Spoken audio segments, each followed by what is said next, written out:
Hello and welcome to the July 19th, 2026 episode of Nick's News. I am your host Nick, brought to you by Some Budget Studios. That's right, we're paying for this project of ours. We're live every Sunday and I thank you all so much for tuning in or catching the replay on the Nick's News YouTube channel. This is a program dedicated to bringing good news to counter all the bad news that we are bombarded with on a daily basis with the hope of bringing a bit of joy back to the world. Several of our articles are pulled from sites like Industry Tap, Live Science, Positive.news, and GoodGoodGood.co, but we appreciate everything sent in by you, the Nick's Newsies. Good evening, everybody, and thank you for being with us. I look a little sunburned. I was out in the sun a bit this weekend, but I should be good to go on this episode. So, where do we start? Our news brew, of course. So I've got a best friend whose name matches up with tonight's news brew. Werk Force Brewing Company continues to put in the hours, this time with Wyatt. Now, what is Wyatt? Well, just like my friend Wyatt, this brew is stronk and sturdy and sits at a pretty heavy 13% ABV, so it is high octane. Did we mention it's a barley wine? That's right, I am doing battle with a barley wine tonight. It will definitely live up to its namesake, I'm sure. Hey, Nico. So we've got a barley wine, which means we need to put in the work with our limited edition harpoon snifter. I really do need to get like another snifter so I'm not using this guy all the time because this glass just is out constantly. And I think another snifter might be nice to have. So let's get this guy open. It's got a lot of fancy stuff on it. And it is a bottle, so we need the Balisong bottle opener.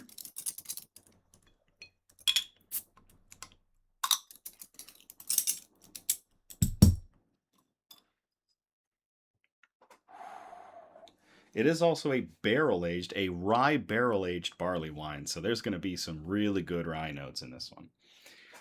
Let's get into the theatrics of a 5-minute pour.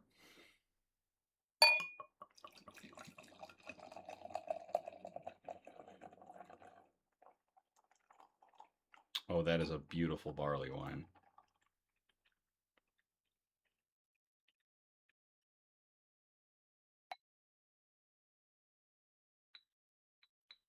Get every last drop out of that bottle. Come on, there we go. Ooh. Oh. That came in waves. Beautiful dark barley wine.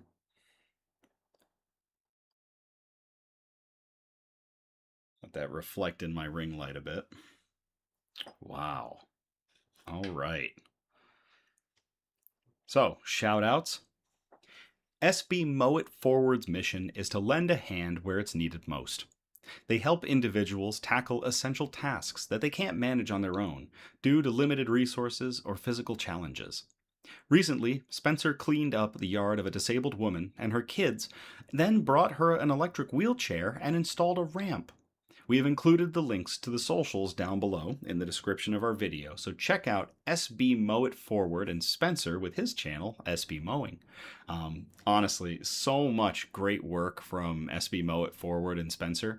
So to Spencer and his team at SB Mow It Forward, cheers.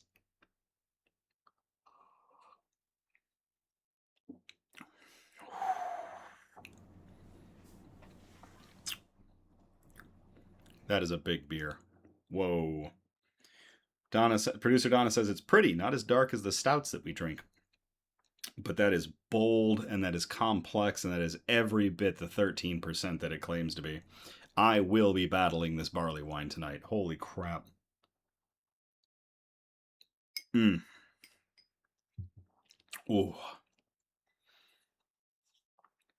So a couple of episodes ago, we got involved with the app Fahlo, which allows you to follow different animals that have tracking collars or tracking units on them around the world.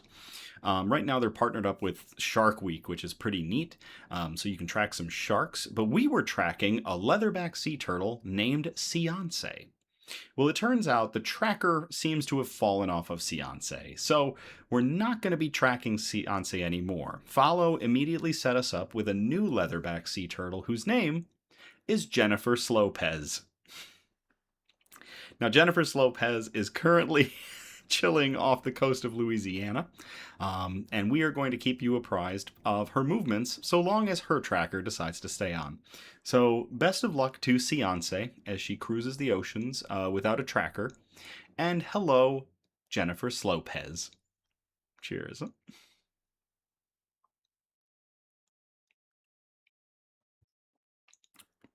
Ooh, wow. That is a. I'm going to feel that in my chest. Holy crap, that's a good beer. All right, news quote. Anything is possible when you have the right people there to support you. Simple and elegant, that quote comes from Misty Copeland, who was born in 1982, who is an American ballet dancer and author, and was the first African American woman to be promoted to principal dancer in ABT's 75-year history. And I really love that quote because we surround ourselves with so many people throughout our lives. And it's a big mix. And we try to shoot for the people that we can support and support us. And most of the time, we're right on. Sometimes we fall short. That's not a bad thing. It's a learning experience and it's growth. And I just really like that as you continue to grow, you continue to surround yourself with the right people, with the right support. And I hope that everybody gets to that point where they have that support. I know I do. I got to hang out with a ton of them this weekend and had an absolutely amazing weekend. And it is something else when you are amongst groups that you support and support you in the same way. So anything is possible when you have the right people there to support you. From Misty Copeland. Cheers.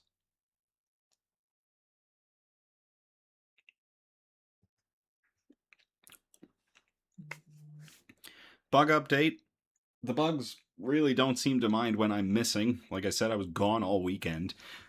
Everyone is healthy and happy as far as I can see. I've got to feed them this week, so they'll be even happier. Little John, it does look like he started to build his burrow. He's done a little bit of digging, but he's still out and about, so hopefully he's not going to become the closet shut-in that Sue is. Otherwise, everything else is great, and the bugs are all good. Hey, Becky. Okay, with all that out of the way, we can get into our good news. And our good news is broken up into four categories, and those categories are science and technology, health and medicine, flora and fauna, aka plants and animals, and wholesome notes, the really nice ones that we like to end on. So, we're going to be starting off in science and technology, but before we get into that, I would like to kindly ask if you can, please like or comment on the video. Every bit of interaction helps to continue to get Nick's news out there. We have continued to see growth on all of our platforms, and I can't thank you all enough for it, but it's because of that interaction that starts to put Nick's news out there. So likes and comments are fantastic. Thank you very much to everybody that chats. If you don't want to chat, that's perfectly fine, but if you could, just like the video, and it goes a very long way for Nick's news. So thank you again very much. Hey, Dirty Rogue. All right, let's get into science and technology. Category 1. We've got one article here, and we called it Fantastic Facts About Fog. I love alliteration, so expect a lot of that from me. I will copy and paste this into the chat if y'all want to check this out. All of the links to all of the articles that we present are also in the description if you want to check those out. And we highly recommend that you do because these are the sites that write these articles. They do a great job of it. So give them some love as well and some some interaction. It's alive. Surprising discovery changes what we know about fog. This was published on May 26 of 2026 to SciTech Daily by the Arizona State University. Every breath you take may contain microscopic hitchhikers floating through the atmosphere. Scientists have known for years that bacteria drift through clouds and air currents, but new research suggests some of those microbes are not just surviving they're not just surviving in fog, they're thriving in it. Researchers at Arizona State University discovered that fog droplets can act like tiny floating habitats where bacteria. Sorry, that barley wine started to fight me. Researchers at Arizona State University discovered that fog droplets can act like tiny floating habitats where bacteria grow, multiply, and even remove harmful pollutants from the air. The findings, published in MBio, challenged the long held view of fog as chemically passive moisture suspended near the ground. Instead, fog may function more like a temporary ecosystem, with active biological processes happening inside billions of microscopic water droplets. For cloud researcher Tai Tuong Tuong Cao, the discovery began with a simple but unusual question: could fog actually support life? While completing her PhD at Arizona State University, Cao teamed up with microbiologists, chemists, and atmospheric scientists to investigate what happens inside fog-covered fields, or what happens inside fog at the microscopic level. Her work took her into fog-covered fields in Pennsylvania before sunrise, where she collected samples and later examined them in the lab. What she found surprised the research team. Certain bacteria inside fog droplets were not dormant passengers carried by the wind. They were actively growing. Fog forms when water vapor condenses into tiny liquid droplets that are suspended in cool air. Each droplet is microscopic, but together they create a unique environment that can briefly resemble a miniature aquatic ecosystem. Scientists have long detected bacteria in the atmosphere, including in rain clouds and dust plumes that travel across continents. Some microbes can even survive exposure to ultraviolet radiation, freezing temperatures, and severe dehydration while airborne. What remained unclear was whether they could remain biologically active inside fog itself. That's very limited knowledge about what kinds of bacteria are present in fogs, which are like clouds at the ground level, says Cao, lead author of the study. The researchers focused on two major questions: which bacteria exist inside fog, and whether those microbes actually grow there. If they are growing, then the droplets are a habitat. That's a mindset change, says Farron Garcia Pitchell, a co-author of the study and the director of the ASU Biodesign Center for Fundamental and Applied Microbiomics. The team discovered that bacteria appear in fewer than 1% of fog droplets. Yet, because fog contains an enormous number of droplets, the total microbial population becomes surprisingly large. When you take all those droplets together, the concentration of bacteria is the same as in the ocean, says Garcia Pitchell, also a Regents professor in ASU's School of Life Sciences. According to the researchers, a thimble-sized amount of fog water may contain around 10 million bacterial cells. One group of microbes drew particular attention: methylobacteria. The scientists found that these bacteria became more abundant during fog events compared to dry air conditions. That matters because methylobacteria consume simple carbon compounds, including formaldehyde, a toxic pollutant linked to smog formation and respiratory health risks. Formaldehyde enters the atmosphere from atmosphere. There's a new dictionary word. Atmosphere. Behold, the atmosphere. Formaldehyde enters the atmosphere from vehicle emissions, industrial processes, wildfire smoke, and certain household products. In urban environments, it contributes to the complex chemistry that produces ground-level ozone pollution. The study suggests fog droplets may temporarily become tiny reaction chambers where bacteria help remove some of these pollutants from the air. We observed them under the microscope to see that yes, the bacteria are getting bigger and they're dividing. So there is growth, says Cal. We also found they're using the formaldehyde as food to support their growth. The bacteria processed formaldehyde so efficiently that researchers initially suspected additional chemical reactions were involved. Instead, the microbes appeared to be breaking down the pollutant both as a food source and as a defense mechanism. At high concentrations, formaldehyde becomes toxic even to the bacteria themselves. By converting the chemical into carbon dioxide, the microbes effectively reduced harmful buildup inside the droplets.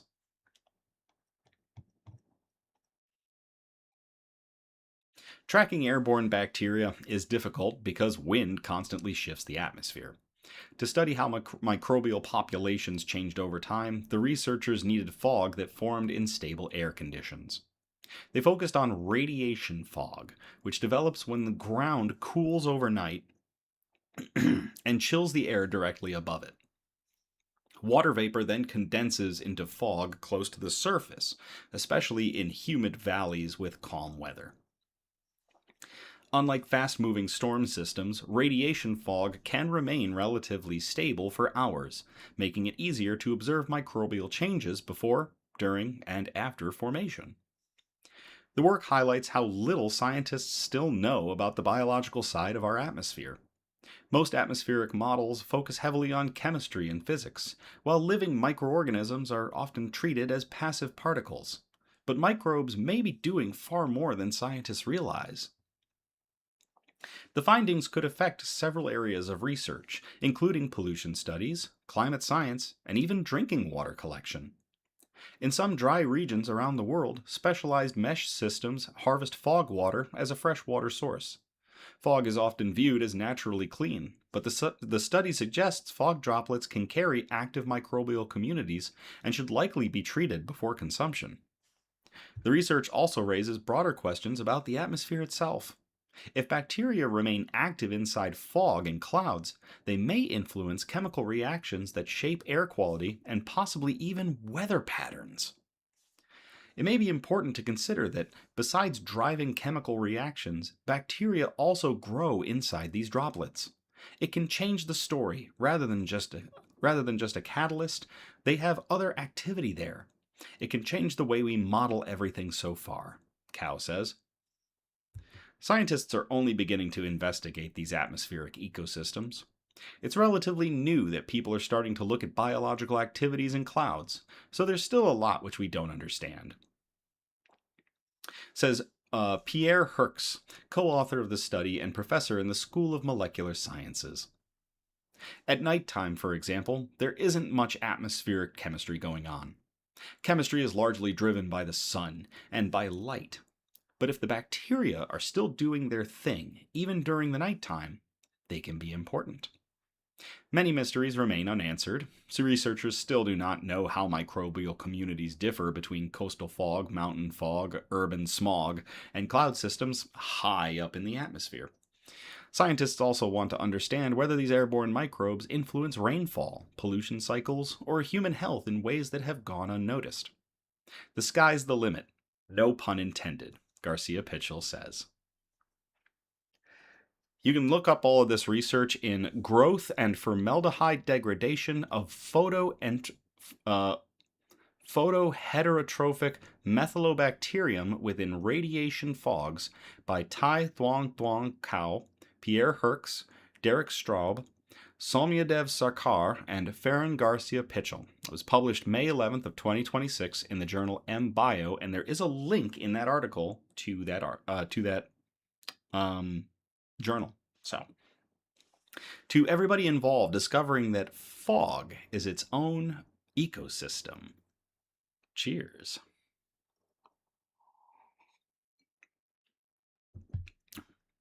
Charlie, welcome. Also, please, if you could, let Eric know that I am doing battle with his nemesis, Barleywine. And so far I am winning, but we will see how the rest of the night goes.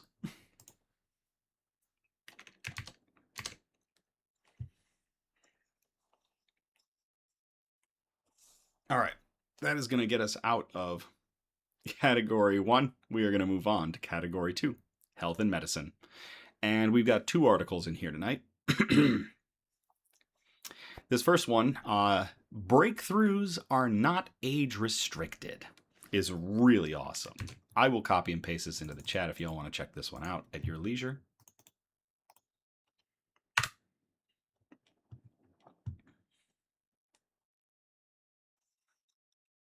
Teens medical research breaking down barriers and garnering national attention. This was published on June 10th of 2026 to CTV News by Karis Mapp.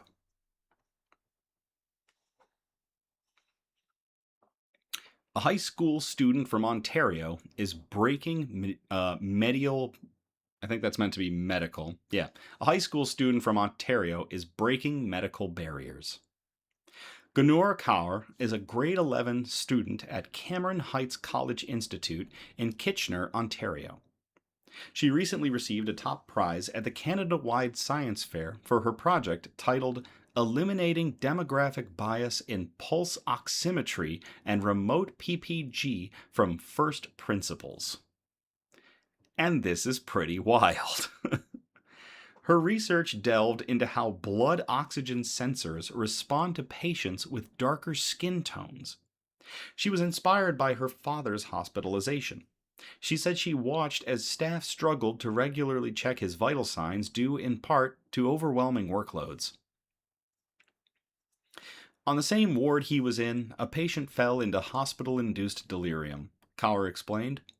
That experience led her to develop a prototype to detect early signs of the neuropsychiatric syndrome. Within that prototype was non-contact based monitoring of heart rate. Basically, you can use a regular camera to actually detect heart rate without needing to put sensors on patients, she said.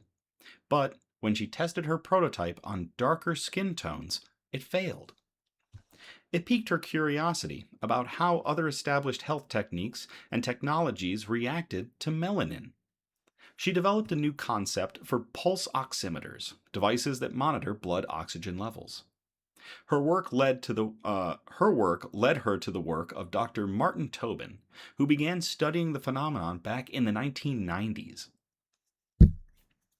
What essentially was shown was that in darker skin, the oxygen saturation level is overestimated, Kaur said.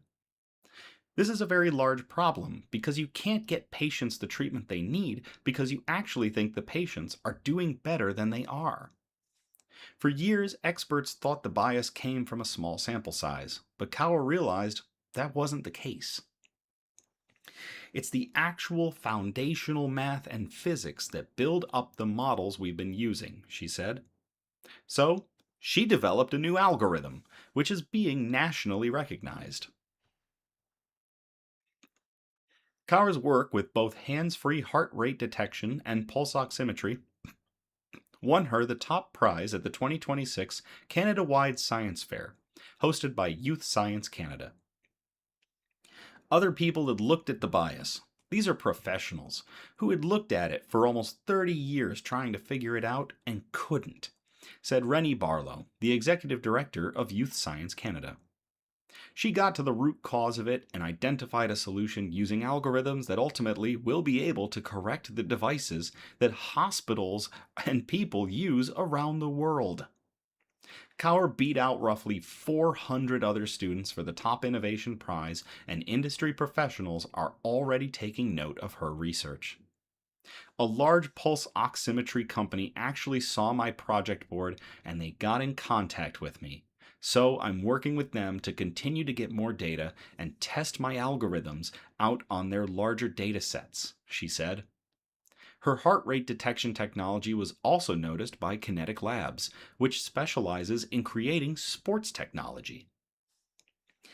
I'm trying to do both detection of oxygen saturation and heart rate all through non-contact methods, and that technology is being licensed by Kinetic Labs, Kaur explained.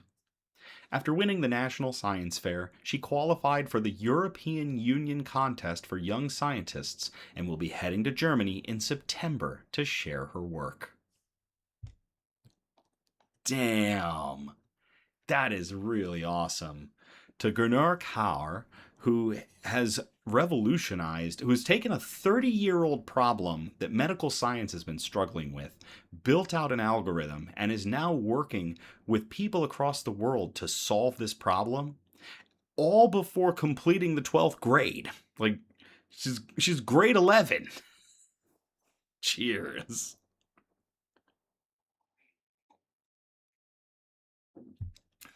That is crazy.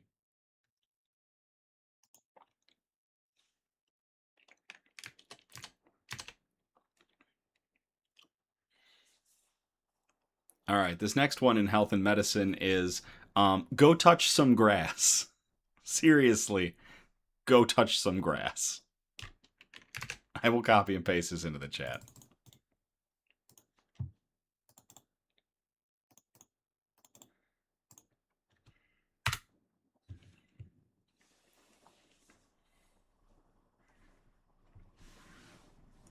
Less scrolling, more play. UK to ban social media for kids. This was published on June 15th of 2026 to positive.news by Gavin Haynes. Children will be given back their childhoods, said the UK government on Monday, as it announced a social media ban for under 16s, a landmark policy backed by 90% of parents, according to a recent public consultation. Amid growing concern that childhood is being hijacked by algorithms and that social media is exposing children to harmful content, the UK government said it was marking a line in the sand and setting a new normal for future generations. The ban, due to come into force next spring, will include platforms like Snapchat, TikTok, YouTube, Instagram, Facebook, and X, but excludes messaging services such as WhatsApp and Signal.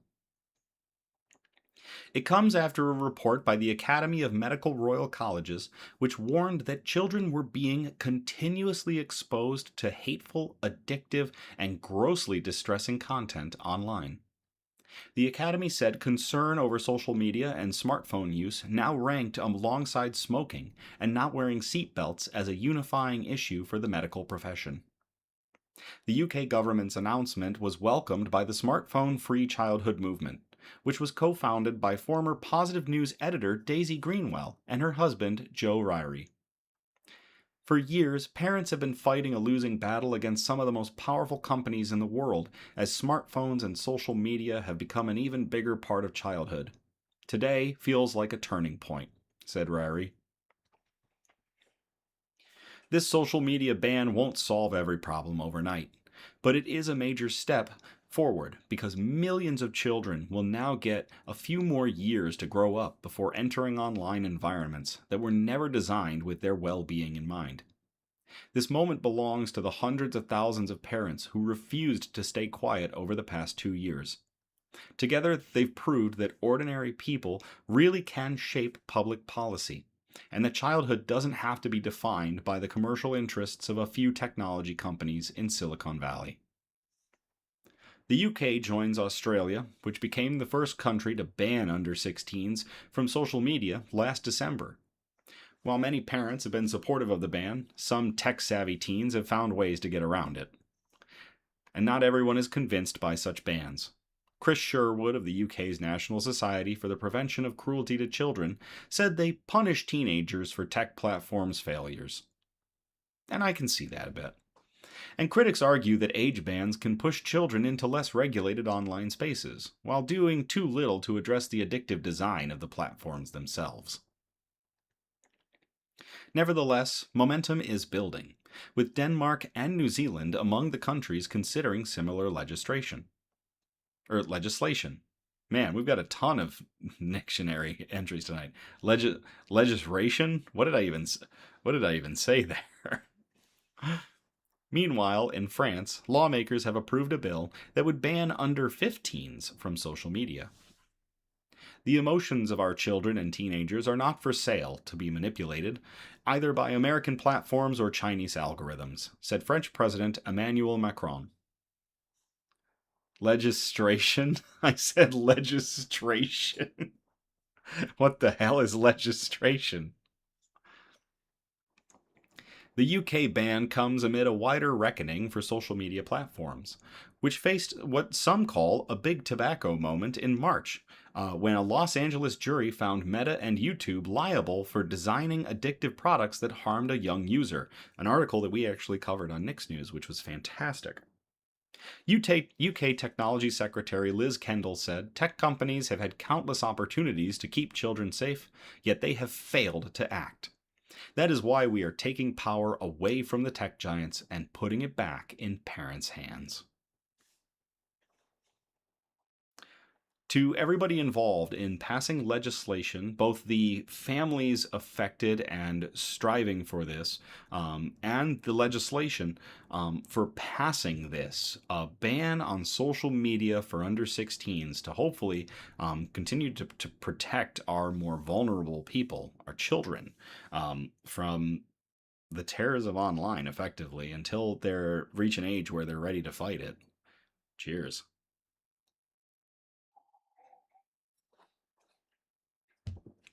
We're gonna have a shirt that's just gonna be all of the Nictionary listings. It's gonna be terrible. All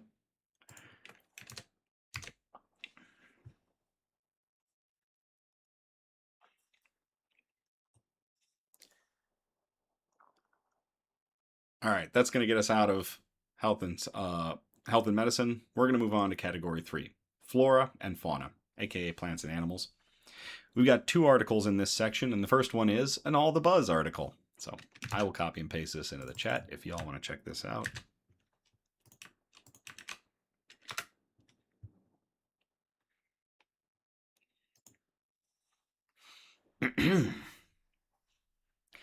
Beekeepers working to revolutionize Canadian honey industry with locally sourced queens.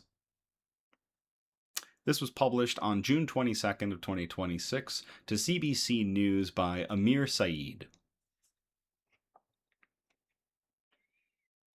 It might come as no surprise that Canada's cold climate can pose a problem for beekeepers, with a 2025 report from the Canadian Association of Professional Apiculturalists finding that over 41% of Alberta honeybees colonies fail over winter.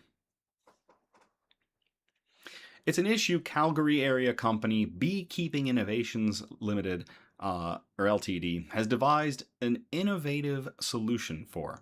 They call it the Bee Cube, an apiary with a fully climate-controlled environment capable of housing multiple honeybee colonies and designed in Okotoks. The goal is to get the bees through the winter in a comfortable environment, said Herman van Riekem, the company's founder and CEO. But beyond helping bees survive the winter, the Bee Cube presents an opportunity the group says could shake up Canada's beekeeping industry. The real goal that we figured out is how to make queens, how to reproduce queens in a very safe, in a very economical way, and this is an ideal system for that, Van Riekem said. Our major use case for this Bee Cube is to produce queens, Van Riekem added. We want to make queens in big numbers so we don't have to import them to Canada. We need our own resilient stock. He says Canadian beekeepers rely heavily on importing foreign queen bees, typically bringing in around 300,000 a year from warmer places like Australia, New Zealand, and the US states of California and Hawaii. If you introduce a queen that has never been here, she's not going to do as well, he said. And beyond the challenge of acclimating to a vastly different environment, imported bees carry the risk of bringing in dangerous pests like varroa mites, which have devastated honeybee colonies locally and worldwide. He pointed to another pest that could be even more destructive, the Tropolaleps mite, which hasn't established itself in North America but has been found in honeybee colonies in Asia, Europe, and Africa. If that mite gets to North America, it would be devastating, he said. As beekeepers, we have to do our best to not import foreign queens. If we could do away with that and create our own domestic source of queens, we'd be a lot safer, he said. Van Riekum says breeding local queens could keep mite infection rates down and potentially produce bees with a genetic advantage to survive the bitter cold of Canadian winters. Whether in the wild or in an apiary, each hive has one queen bee, which is selected as a larva and fed a special meal called royal jelly. This extra protein is what triggers the developing larva to become a queen bee rather than a regular worker bee. She's the only bee in the hive that can lay eggs, making her a critical component of any beekeeper's colony. There can't be two queens roaming freely around the hive, says Van Riekum. One queen will kill the other one. To create more queens, fellow beekeeper Nazar Pukshin says queen cells from one hive are inserted into a colony without an existing queen. A queenless colony is required because if the colony already has a queen, the bees will not want to build new queen cells. The beekeepers place the frame of grafted larvae inside, and they return the next day to check how many larvae the bees have accepted. The queens emerge as adults after about 2 weeks, and because the first queen to emerge will kill the other queen cells, the beekeepers must carefully monitor the days of emergence and keep the newly emerging queens in individual cages to protect them from killing each other. Queens are then taken to their own hives, where, after about a week, they mate with drone bees, males whose primary purpose is just to mate with a queen, after which they can start laying about 2,000 eggs a day and establishing their own colonies. Van Riekum says a mother queen that has successfully survived a Canadian winter could pass along strong genes to her offspring, including future queens, to carry their hive through the winter. We produced about 800 last year, he said. This year, we'd like to make 5,000. There are over 16,000 beekeepers and 850,000 bee colonies in Canada, according to the federal government. Of those, Alberta is home to nearly 40% of the country's colonies. The province is the largest honey producer in Canada. Canada's 2025 honey harvest was valued at $241 million. Beyond honey, Canadian beekeeping also plays a critical role in providing pollination services to many farmers, contributing billions in agricultural economic impact. 33% of what we eat comes from bees pollinating our crops, Van Riekum said. The canola, the orchards, the blueberries, all the foods that we like to eat, stuff that tastes real good, wouldn't be here without honeybees pollinating them. That is really awesome. To everybody involved at Beekeeping Innovations Ltd, designing the Bee Box, or the Bee Cube, a place where you can safely overwinter bees in Canada and also mass-produce queens that may be resistant to Canada's bitter cold. Cheers.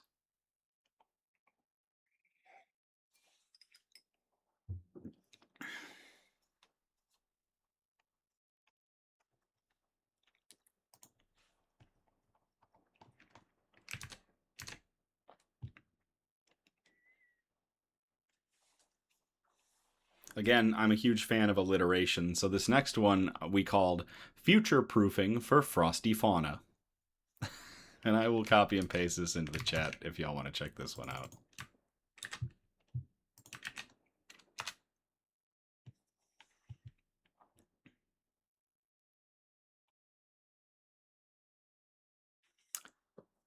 A climate-ready corridor created for Kyrgyzstan's snow leopards. This was published on June 11th of 2026 to Manga Bay. It doesn't have a credit. Oh, by Nina Rao.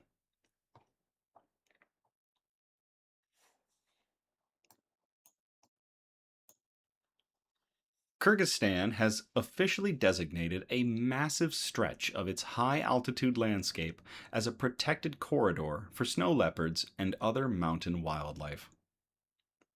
The Ak-Ilbers Ecological Corridor, formalized in 2025, spans nearly 800,000 hectares, or 2 million acres, and was designed with the future climate in mind, Manga Bay's Liz Kimbrough reports. The corridor connects several existing protective areas in the country, as well as pasture land, forest, and other ecosystems across 14 rural municipalities to ensure wildlife, including snow leopards, Panthera uncia, can move freely as climate change shifts their habitats. The project was spearheaded by the Central Asian Mammals and Climate Adaptation Initiative, or CAMCA, led by the UN Environment Program, or UNEP, in collaboration with the Kyrgyz? Kyrgyz? I'm going to call it the Kyrgyz. I'm probably getting that name wrong. I apologize. In collaboration with the Kyrgyz government, Humboldt University of Berlin, and local conservation groups including Camp Alatu and Ilbir's Foundation. Murat Zumashev, director of Camp Alatu, said that while the Ilbir's corridor carries official protected area status, it functions differently from most. The ecological corridor in Kyrgyzstan is based on a regulatory rather than a restrictive approach. Zumashev and his colleagues, Salamat Zumabeva, producer Donna did not warn me about the names in this one. I apologize to everybody if I am butchering these names. I am so sorry. The ecological corridor in Kyrgyzstan is based on a regulatory rather than a restrictive approach.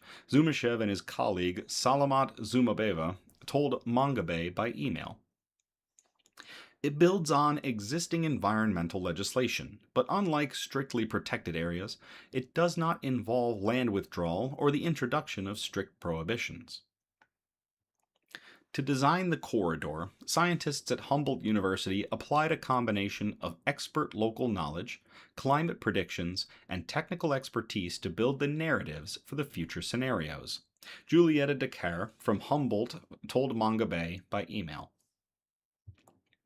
Under future climate emission scenarios, more than 60% of suitable habitat for snow leopards and their primary prey, such as Argali sheep, Ulvis ammon, and Asiatic ibex, Capra sibirica, fall within the designated corridor, she said. Snow leopards are a sign of a healthy mountain ecosystem. As top predators, they depend on thriving prey populations, which in turn need a healthy mountain ecosystem. However, with shrinking glaciers, unpredictable rainfall, and deteriorating pastures, herders are moving higher into the mountains, increasing competition between livestock and wild ungulates. This will affect the well-being of snow leopards. Zerbek Kuban... Oh my gosh, what is this name? Zerbek Kubanichbekov, director of the Ilbir's Foundation, told Manga Bay by email. To mitigate these pressures, there is the. I think the beer is getting to me. I definitely think the Barleywine is winning this fight. Let me give this one another go. This will affect the well-being of snow leopards. Zerbek Kubanichbekov, director of the Ilbir's Foundation, told Manga Bay by email. To mitigate these pressures, there are specific management rules within the corridor, such as no grazing zones and seasonal bans like during early spring. Herders must also leave at least 40% of vegetation cover as forage for wild animals. Projects like this are good for hope, because you can see changes at the policy level and changes in people's mindsets on the ground. Martin Hoffman, Associate Program Management Officer at UNEP, told Manga Bay in a video call. To reduce financial dependence on large livestock herds, the CAMCA project is training local communities in alternative livelihoods, such as beekeeping, orchard cultivation, and ecotourism. You can read the full story by Liz Kimbrough at a link in the article. But that is really neat.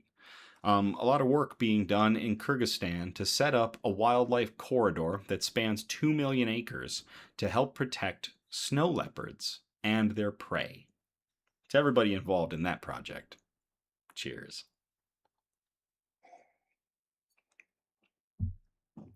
Producer Donna says, I'm always telling her, it's fine, I'll get the names. It's fine that the names are crazy. I need to pre-read articles sometimes, folks. That's what it boils down to.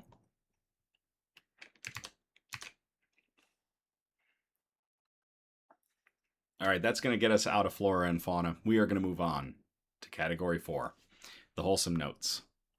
If you haven't already, please, if you could, leave a like on this video. Every bit of interaction helps get us further out into YouTube, wading into the waters of social media, and continuing to grow Nick's News. And I can't thank you all enough for it. And if you want to check out any of these articles again, check out the descriptions in the links in the description of our video.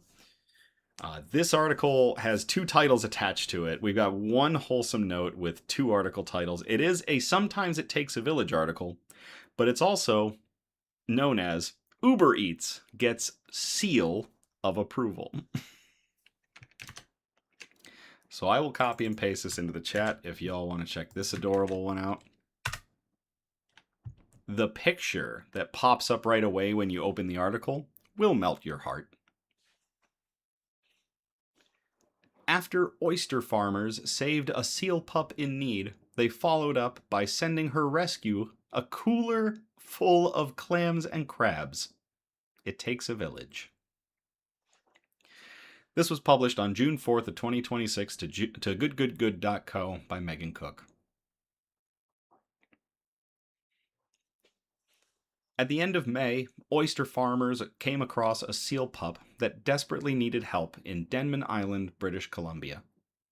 After the team at Baines Sound Oyster Co. called for wildlife support, the Marine Animal Response Society organized a medevac for the pup through Harbor Air.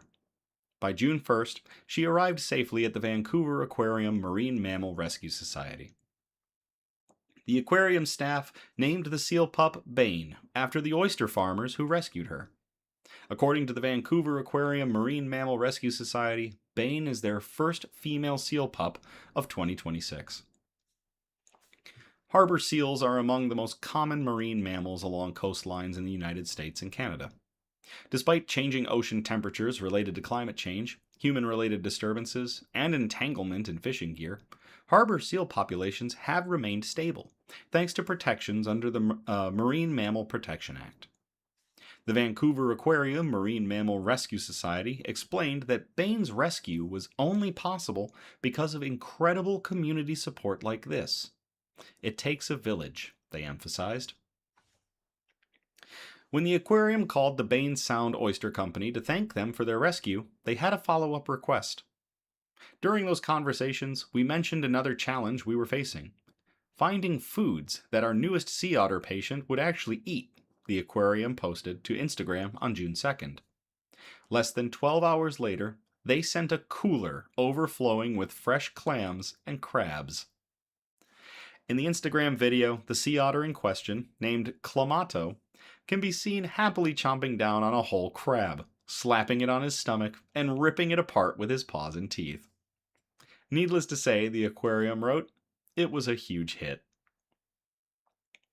In a follow-up post on June 4th, the aquarium provided more detail on the conditions of Bane's care. Bane is what we call a lanugo pup, meaning she is still covered in the thick blonde fur that is typically shed before birth, the aquarium explained. When harbor seal pups are born with their full lanugo coat, it often indicates that they were born prematurely. Premature pups can have difficulty regulating their body temperature and maintaining healthy blood glucose levels, so Bane is being closely monitored by our animal care team as she settles into rehabilitation. They wrapped up their post by saying, "Welcome to the rescue center, Bane. We're rooting for you." Beneath the post, the comments section was filled with well wishes. "Keep fighting, sweet girl. Everyone has your back," wrote one Instagram user. "Does she know how much I love her?" another asked. "Bane, feel better soon," one person cheered. "Grow big and strong." For those looking to support Bane and Clamato, and the many other marine animals under their care, the Vancouver Aquarium Marine Mammal Rescue invited people to visit their website, and there is a link in the article. To Bain's Sound Oyster Company for rescuing an orphaned little seal pup, and to everybody at the Vancouver Aquarium Marine Mammal Rescue Society for taking care of such mammals. Cheers. Oh, and to Baines for doing Uber Eats effectively and sending a cooler of clams and a crab for the other animals at the Vancouver Aquarium rescue group. Cheers. I'm realizing now, given what they named the seal pup, I could have done that entire article doing like a Bane voice, but I would have just obliterated my vocal cords. So, probably a good thing I didn't, right?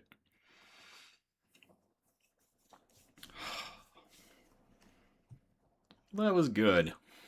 Those are great articles. Really good news from around the world and some real fun. So, thank you all again for tuning in or catching the replay on the Nick's News YouTube page. Again, we're live every Sunday, and our next episode will be on July 26th of 2026. We encourage participation, so by all means, if you feel inclined, you can post suggestions for news brews, shout-outs, news quotes, and especially good news articles that we can present on future episodes.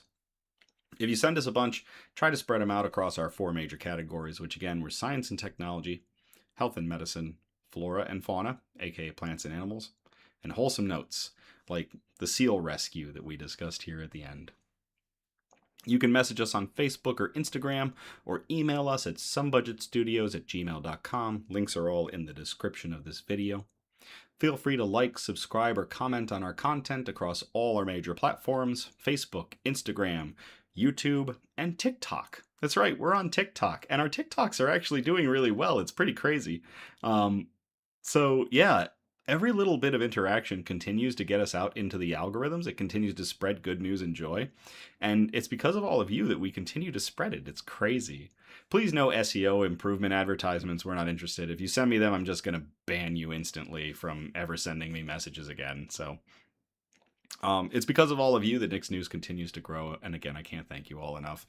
It really is amazing. Ever since we transitioned to the YouTube page, ever since we started branching out into other content platforms, that Nick's News continues to grow and continues to spread good news. And it's all because of you guys. So thanks again. As always, thank you again. I love you all. Have a great night. And I will play us out.